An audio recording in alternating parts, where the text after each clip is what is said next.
मान्यवर, मेरा बहुत स्पष्ट मत है कि एसआईआर पर इस सदन पे चर्चा नहीं हो सकती, क्योंकि गहन पुनर्निरीक्षण की जिम्मेदारी भारत के चुनाव आयोग की है। भारत का चुनाव आयोग और चुनाव आयुक्त ये सरकार के तहत काम नहीं करते। अगर जब चर्चा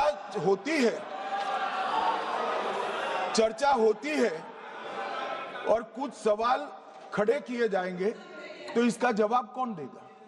मान्यवर, जब उन्होंने कहा कि हम चुनाव सुधार पर चर्चा करने के लिए तैयार है, हम तुरंत मान गए और आज चुनाव सुधार पर ही चर्चा हुई।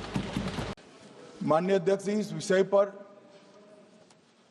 चर्चा के लिए सत्र की शुरुआत में 2 दिन गतिरोध भी हुआ।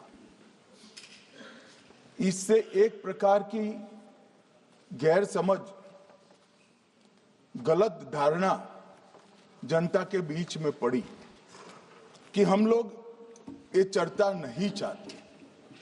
माननीय अध्यक्ष जी, मैं स्पष्ट करना चाहता हूं, संसद ये देश का चर्चा का सबसे बड़ा पंचायत है और हम भाजपा वाले, एनडीए वाले चर्चा से कभी नहीं भागते। कोई भी मुद्दा हो, संसद के नियमों के अनुसार चर्चा के लिए हम तैयार रहते हैं।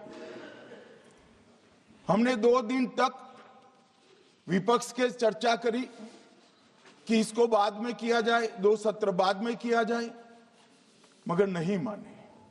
हमने हाँ भर दी। आपके माध्यम से इस सदन को और देश की जनता को कहना चाहता हूं, क्या कोई भी देश का लोकतंत्र सुरक्षित रह सकता है जब देश का प्रधानमंत्री और राज्य का मुख्यमंत्री कौन हो वो घुसपैठ ये तय करेंगे? मान्यवर, नहीं रह सकते। एक मतदाता का एक से ज्यादा जगह पर वोट होना चाहिए। मान्यवर, एक से ज्यादा जगह पर वोट होना चाहिए। जो लोगों का मृत्यु हो चुका है, मान्यवर, जिन लोगों का मृत्यु हो चुका है उनका वोट मतदाता सूची में होना चाहिए। मान्यवर, ये एसआईआर और कुछ नहीं है, मतदाता सूची का शुद्धिकरण है। मैं मानता हूं इससे कुछ दलों के राजनीतिक स्वार्थ आहत होते हैं। मुझे उन दलों के प्रति एक प्रकार से अनुकंपा भी है, क्योंकि देश के मतदाता तो वोट देते नहीं है। ये थोड़े विदेशी दे देते थे, वो भी चले जाएंगे।